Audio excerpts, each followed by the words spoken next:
चढ़ते फागुन बुरा हाल कोइला बाबला के लहंगा हमर लाल कोइला।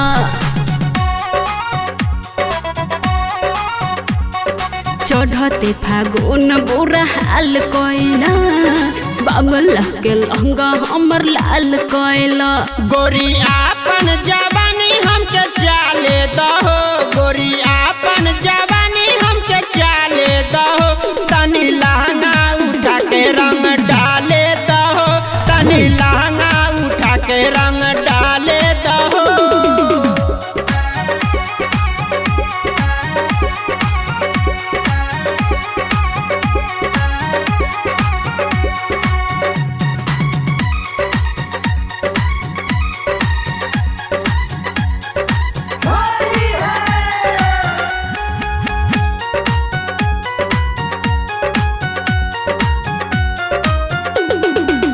दारू पी के तू पगलाइल बार डालेला रंग घोरियाइल बार।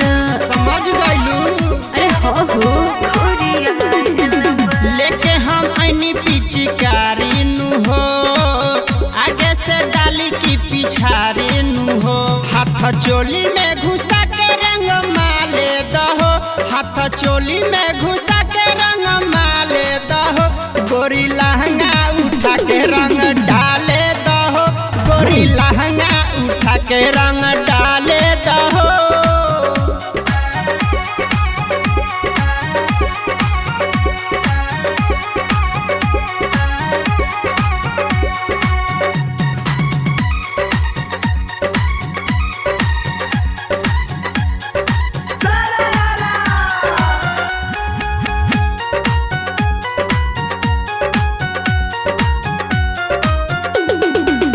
ऐसे न कर बोल जोरे सुना लइका के जैसे नाही नाक धुना। बुझाता कि ना? हाँ हाँ बुझाता। हे रे बारा हटो। कृष्णा बिहारी आज तो के न छोरी, राइटर पिंटू राजा हिक भर कोरी। भइल